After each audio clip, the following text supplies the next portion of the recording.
This episode of The Whistler is brought to you by the WOTR Radio Network. For more information on the WOTR Radio Network, Classic Radio Rewind, or its 4 live streaming old-time radio stations, visit WOTRradionetwork.com.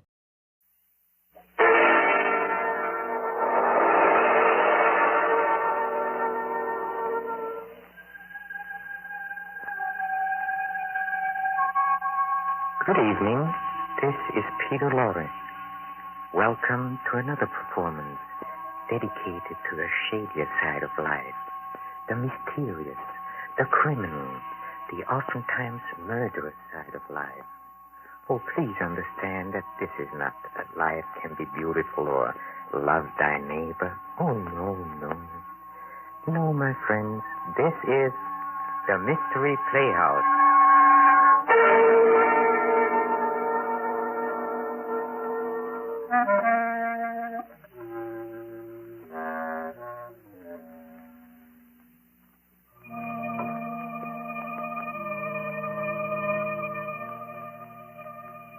There is probably no stranger, no more unexplainable source of mystery than the human mind itself. It twists and turns sometimes in labyrinthian confusion and often becomes the victim of a grim and horrible obsession. An obsession that has no relationship to the life surrounding it, but one that is very real to him who is obsessed. Listen.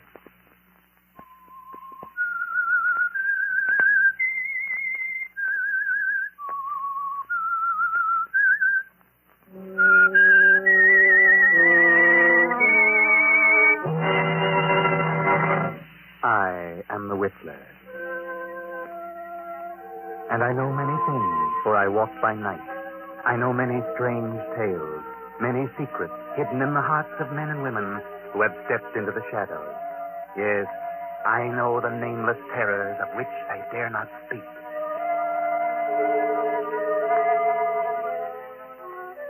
Professor Arthur Rugsby had a theory.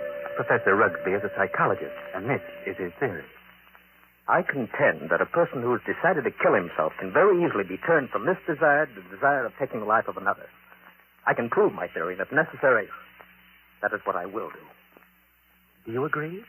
Do you believe that if you were about to commit suicide, you could be swayed from your purpose and become a murderer? Professor Rugsby thinks so. But he's just made this strange statement to his publisher, Mr. Hellman. Hellman glances at the manuscript and smiles. The professor leans forward and asks, Well, Hellman, what do you think? It's purely conjecture, simply a theory, and I wouldn't advise publishing it. But I've worked on it for a long time, and it will work. What good have you accomplished if you can prove it? It's negative. It's not negative. It's positive.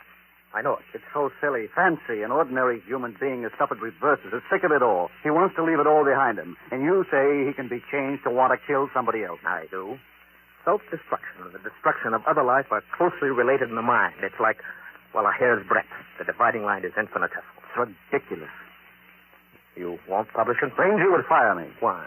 He told me that if you came in here with any more silly ideas like the last one, to tell you that you're no more of a psychologist than he is. That in his opinion, you should be in the asylum. Mr. Granger, I didn't say that. It's you who think I'm crazy. You've never liked me. For some reason, you're trying to tear me down.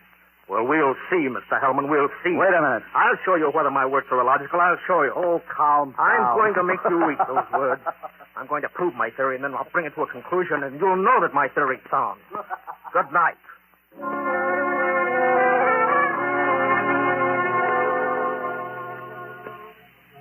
Professor Rugsby, seething with resentment, rushes from the office, strides angrily down the street, muttering to himself, and goes home late for dinner.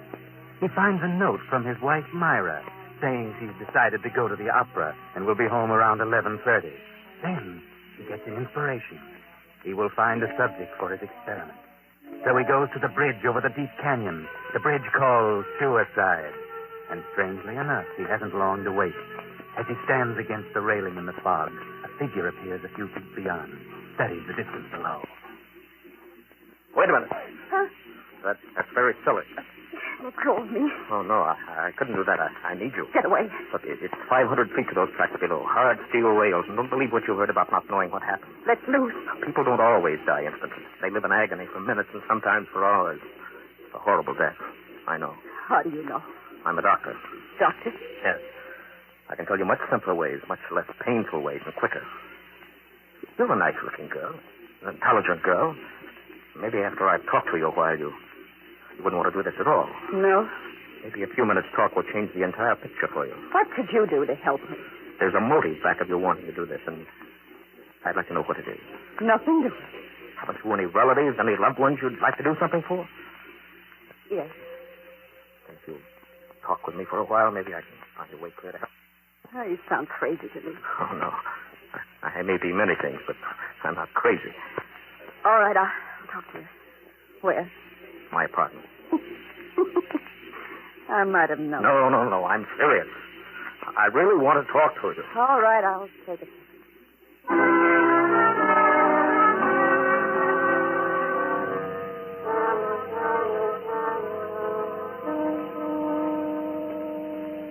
Now, first, you know that you're a very pretty girl, don't you? Yeah, that doesn't always mean so Well, much. for the right man, it might. Yeah, that's what I thought. I found out it didn't mean a thing. Ah, then it was because of a man. I knew it. Really? How did you guess? Well, I'm a student of psychology. Student? You're a little past student days, aren't you? All right, a writer, then. I write subjects on psychology. I'm Professor Arthur Rubsky. I see. And you want to know what makes me tick. You want to know the reason behind my actions. That's right. I'd like to know what happened to make you want to kill yourself. Suicide is a mental aberration, you know. I'd like to know what preceded the decision to destroy yourself, and also what you thought up until that moment I stopped you on the bridge. What good will that do? You told me you were not broke, but also you said you had some loved ones you'd like to do something for. I meant I wasn't broke to the point of being hungry. I had a few dollars. But you suggested help to someone in larger terms. Yes, I did. Who was the loved one? My mother. You were her only means of support? You intend to kill yourself? Yes. That's being selfish, isn't it? Selfish? Yes, you're concentrating solely on self. Think so? What else? First law of human nature is self-preservation, right? Yeah, I suppose so. And the second law is the preservation of family. Yeah. So you decide to deny the first law, and you destroy yourself. And as a consequence, you deny the second. You leave your mother alone and in need. You indicate a form of insanity. What would be normal? To destroy the other person. The one who has done you wrong. Destroy him instead of yourself. Have you hurt him? No. But he has hurt you deeply. He's done the wrong, correct? Yes. Then the one who's done the wrong should be the one to suffer. You have no legal recourse. No, sorry. I guess you would kill yourself and let your poor mother suffer because of the wrong of another. Why shouldn't he be the one to suffer? I suppose you're right. Why shouldn't he? What happened? Why not tell me about it? Were you married? No. He never seemed to find time to get around to marriage. What's your name? Gladys. Gladys Tanner. How long have you known him? Almost 4 years. And you always thought he meant to marry? Yes. Until? Until 3 weeks ago. On July 1st, he had to leave town for a week on business. He said he was going to Kansas City. When he came back, he seemed too busy to see me. And a week ago, I found this snapshot along with several others in the desk at his home. May I see it? Certainly. The picture of him and another woman. But the picture was not taken in Kansas City. No? It was taken on the beach at Atlantic City, and it's dated by the finish of July 3rd. Since his return, he's refused to see me, and yesterday he finally said he didn't care to see me anymore. So I better forget him. It isn't so easy as that, is it? No. I figured I'd done something. I blame myself. Do you know the blonde woman in the snapshot? No. It must be a woman he's met recently. You've known him for 5 years. I don't think you're to blame. He's the one who's in the wrong, and he should be made to suffer. How? Well, you were going to kill yourself? Why should you? Kill him instead. He double-crossed you. He deserves it. Let me go a little deeper into the situation. Whenever a person has reached a conclusion that takes...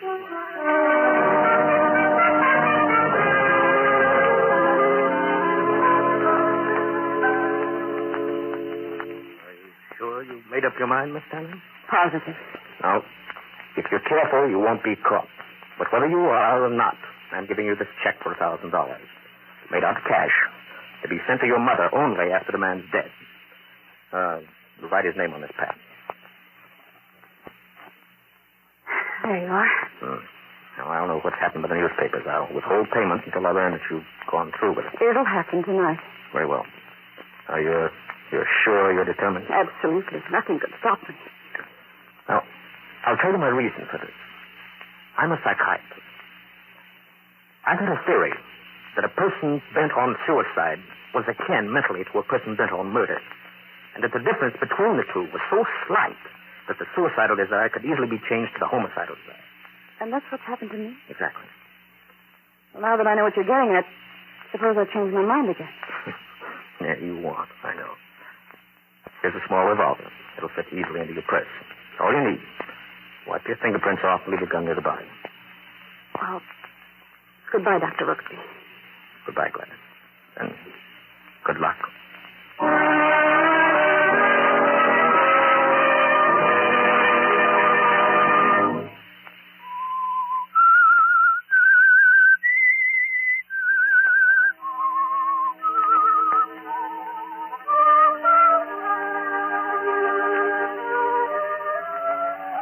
And so Gladys leaves Rugsby and starts off to the house of her victim on the outskirts of town.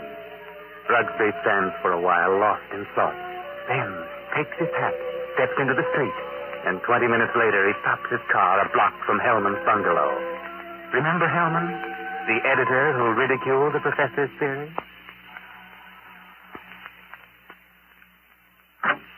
Oh. Hello, Rugsby. Good evening, Hellman. I thought I'd drop out and have a little chat with you. Why this time of night? 11? Didn't think that was late for you. Oh. Come in. What's in your mind? I want to talk to you about my theory you ridicule so definitely. My theory about suicide. Oh. Well, I said I'd prove it, didn't I? Yeah, but what are you getting at? It's going to be proved. My theory is going to be proved tonight. Go ahead and prove it. It isn't funny, Holman. No? How in the world can you prove anything like that? What good will that do you? More than you'll ever know. I don't like you, Hellman. I've never liked you. And I know you don't like me. I can't help that, Rooksby. What are you staring at? Is there someone here with you? Certainly not. That woman's purse on the Davenport. Huh? Oh, my secretary dropped by earlier this evening with a manuscript. She must have forgotten it. She's not here now. Of course not. Now, continue. I found a subject. A girl who was ready to commit suicide because a man had tossed her over for another woman. In a few hours, I was successful in changing her thoughts from suicide to homicide. And she's going to kill the man tonight. What do you think of that? There may be a dozen murders tonight. But you'll know which one I mean. You'll know about this murder. What do you mean? Because I'm going to tell who the victim's going to be. If you know who the intended victim is, why don't you stop it? But I wouldn't have proved my theory. You put the girl up to it. You're insane, Rugsby. You think so, Holman? No sane man would ever think of such a useless, senseless idea. For heaven's sake, stop laughing! I'm thinking about the victim. What he learned. Who is the victim? Morton Hellman. What? Yes, you. Who is the girl? I know of no girl who want to kill me. But this one does now. I wouldn't put it past you to hire somebody to do something like this. No, this girl's no fake. This girl's serious, deadly serious. Who is she? I don't know. You're the only one I know who doesn't like me. You're the only one I know with a motive. But believe me, Rugsby, you'll not get away with it. You've probably hypnotized some poor woman, figuring she'd never remember what happened. Oh, Hellman, you underestimate me. Maybe I do underestimate your evil mind, but believe me... Put your hands up, Hellman. Get away from that desk. I'll just take care of your gun, Hellman. Yeah. When did you start carrying a gun, Rugsby? No? A gun? Don't be silly. This isn't a gun in my pocket. It's just my pipe. See? What do you hear, Hellman?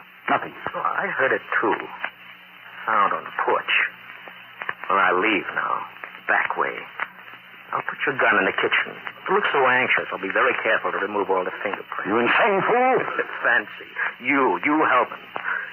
You're going going to help prove my theory. Good night. Crazy devil. I'll have him locked up before he gets across town.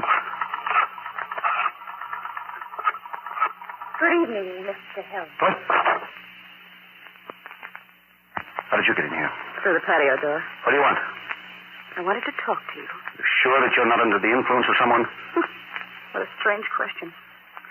What do you mean? That crazy professor. You've been hypnotized. You're just imagining things. And what are you doing here? I wanted to tell you something. Yeah? What? When you first indicated to me that you were through with me, I was terribly hurt. I thought all along that we would have been married. I couldn't understand. Tried to think of something I'd done to cause our breakup.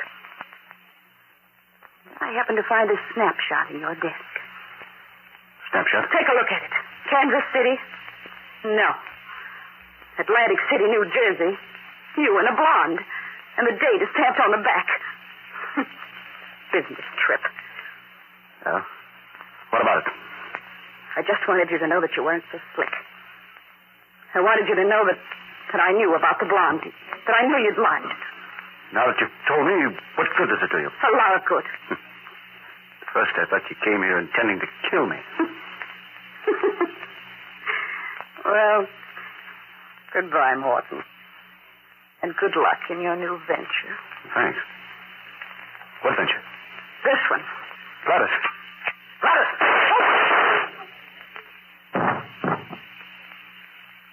And wish me luck in mine.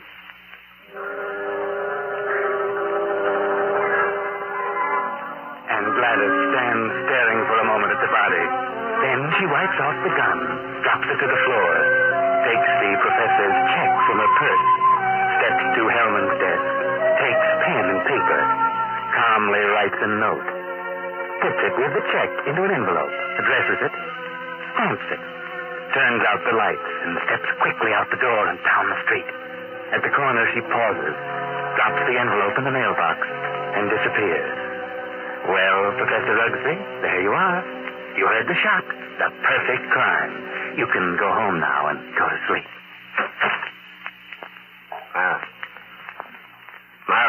Oh, Arthur.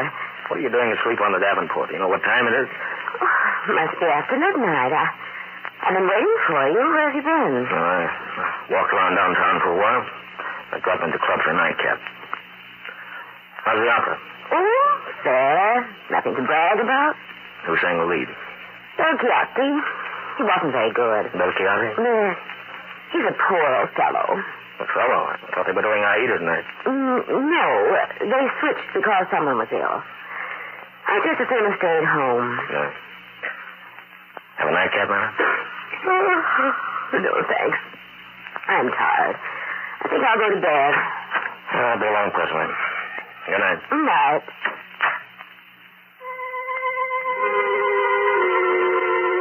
Well, Professor, it's been a great day. A triumph for you. Your theory proved and nothing to be traced to you. The one perfect crime. He sits over his drink for a while, then turns out the lights and goes to bed. The night passes and morning comes. The professor rises cheerfully and prepares for breakfast. Then... I'll get it, Myra. Yes? Are you Professor Rugsby? Yes. May I come in? I'd like to talk with you. Oh, of course. What is it? Is your wife in? Yes. I'd like to see her, too. Who are you? I'm Lieutenant Davis, Detective Headquarters. What? What do you want? Will you call your wife? Oh, why, certainly. Myra, what's this all about? What is it, Arthur? This is Lieutenant Davis from Detective Headquarters. He says he wants to talk to us. Oh, really? What about? May I ask where you were last night, Mrs. Rugsby? Why, certainly. I went to the opera. What time did you get home? Oh, I imagine it was around 11 or shortly after. Were you at home last evening, Professor? Well, I was at the club and got home about 12:30. What's this all about? Do you know Morton Hellman? Certainly. What about him? He's been murdered. Murdered? Good Lord, when? Around midnight last night. They found him this morning. Oh, terrible. Oh, I've known him for years. He was editor-in-chief of the company publishing my writings. I'm a psychologist, you know. Yes, I know. But what What do you want to know from us? Well, we weren't connected socially with Hellman, just in business. Did you know him, Mrs. Rugsby? Yes, I knew him, very slightly. Do either of you know of anyone who'd have reason to kill him? Well, certainly not. Everyone thought highly of him. Did you ever hear of a girl named Gladys Tanner? Gladys Tanner? No. Did you know of a Gladys Tanner, Mrs. Rugsby? No, who is she? She went with Hellman for several years. They were supposed to be engaged. For some reason, it blew up. Because of another woman. So what? Is this your purse, Mrs. Rugsby? Well, of course it is. That's the one I gave you last Christmas, Myra. Why, yes, I must have lost it downtown. Where did you find this, Lieutenant? At Hellman's home. Hellman's home? Well, how in the world did it... Heavens, but how? We found it on the sofa. I can't imagine how it could get there. And this is the revolver that killed Hellman. Found on the floor beside him. No fingerprints on it, however. May I see it? Why, Myra, this is your gun. Well, I bought this for you 2 years ago when I went away on that lecture tour. Yes, I think it's mine, but it just doesn't make sense. Did you have the gun in your purse when you lost it last night? Why, perhaps I did. I'm so confused now. I can't remember. Think, Myra, think. Oh, this is terrible. Yes, I know. Oh, dear, I feel ill. Did you ever fire this gun? Yes, once last year up in the mountains. I wanted to see how it worked. Ever reload it? Why, no, I didn't. When did you see it last? Oh, yesterday. And you've never reloaded it? No, I've never reloaded it. Just didn't think about it. Maybe I did put it in my purse. I don't know. And whoever found the purse may have used the gun to... Oh, I just can't seem to think. This gun misfired on the first 2 shots. The other 3 killed Hellman. This is the most amazing piece of coincidence I've ever heard. Why would my wife want to do such a thing? Why should she go to Hellman? She hardly knew him. Are you sure about that, Professor? Of course I'm sure. Well, I'm sorry to say I think she's lying. What? Oh, this is ridiculous. This is going to be a shock to you, Professor, but here is a snapshot we found on Hellman's desk, taken in Atlantic City last July. Good heavens. Why, this is you, Myra. You and Hellman. You were at your mother's in Florida in July.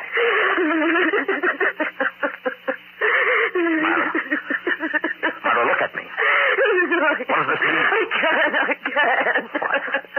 I can't believe such a thing. It just doesn't seem possible. May I have the purse, the gun, and photo? Thanks. I'm sorry, but I'll have to take her down to headquarters. I didn't kill him. I didn't. I wouldn't. I loved him. Better put yourself together, Myra. You'll have to go with him. Yes, we want photos and fingerprints. Better get ready, Myra. I can't do it. Certainly looks bad for her. I'm afraid it does. Looks like an open and shut case to me. Will you come along, too, Professor? Why, certainly.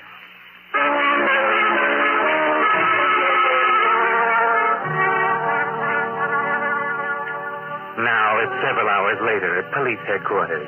They've taken fingerprints of Professor Rugsby and his wife, Myra, and questioned them both.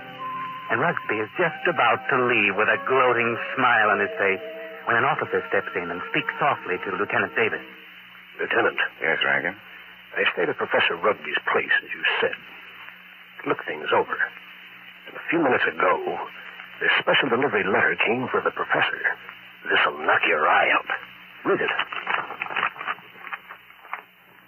Well, I'll be... This fits perfectly with the handwriting we were trying to make out on Hellman's blotter. Professor, I'd like you to read a letter sent special delivery to you a few minutes ago. Postmarked last night. Read it. Certainly. Dear Professor Rugsby, your theory worked to a certain degree. You convinced me I should kill him, but when that gun you gave me misfired twice, I almost quit. Then, as I looked at him on the floor, the old feeling of self-destruction came back. I'm going ahead with my original plan. Here's your check. I won't need it. Besides, I haven't a mother. She's dead. Better luck next time, Professor. Gladys Tanner. And, Lieutenant, a half hour ago, they found her body beneath Suicide Bridge.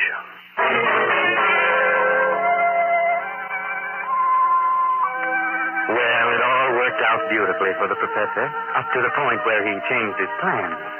And that was at the moment that Gladys Tanner showed him the snapshot of Hellman and the blonde girl on the beach at Atlantic City.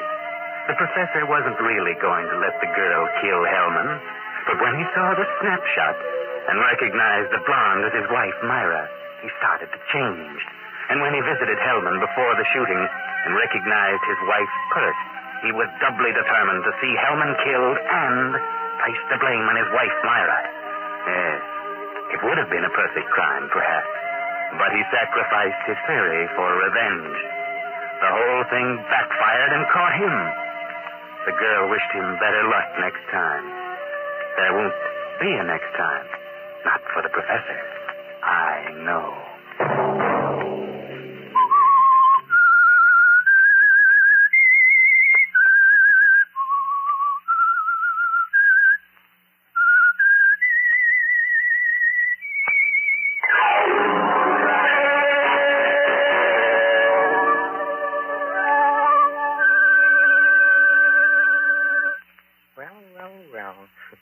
It looks like Professor Rugby's obsession for scientific experimentation melted away before the more ordinary urge for revenge. It goes to show that we are all human, doesn't it? Or does it? Maybe the Whistler knows the answer to that one, too. Oh, don't go, please. I want you to hear about our next performance at the Mystery Playhouse.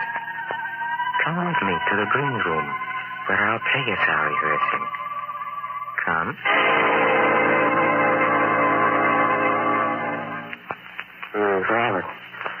Robert, before leaving the theater tonight, someone told me that you and Julie Winthrop are going to be married.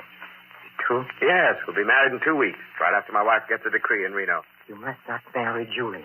Not marry Julie? Well, who are you to tell me what I can do? I know Julie well, and I also know you. That's why you must not marry her. Self, it might be better for you to mind your own business. Julie and I are in love with each other. No, you're not. She's fascinated by your good looks. She's impressed by your fame, but she does not love you. Now, look here. We may be old friends, but I've said all I'm going to. Wait a moment. I get it now. You're in love with her yourself. I'm in love with Julie. No, we are just friends. Friends? You're madly in love with her. That's why you came here tonight, isn't it? No. Friends. What? You're laughing. You in love with a girl like Julie. Why should my love make you laugh? Oh, so you admit it, huh? All right, I do. Why is it so funny? Do you think she'd have you? You, a clown, ugly, clumsy. You in love with Julie? And why not? Why not? You! You're laughing. Stop it. Can I? Look at yourself. No. Let go of me. No. You're choking. Let go. A joke, huh? A joke. Laugh. Go ahead. Laugh now. Laugh.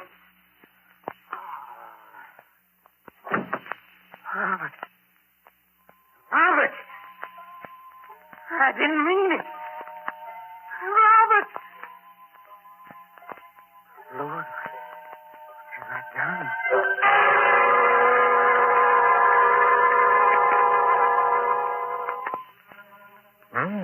That might be worth listening to. Funny thing, that little man sounds familiar. I must have seen him in pictures.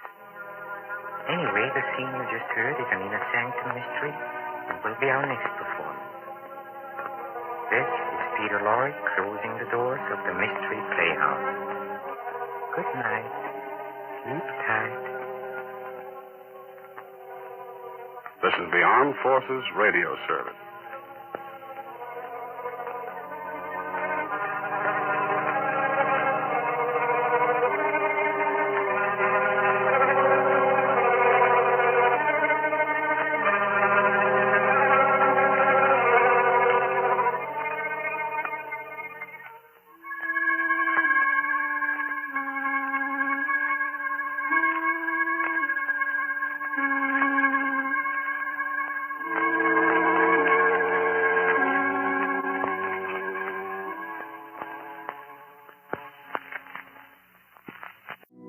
You're listening to the WOTR Radio Network.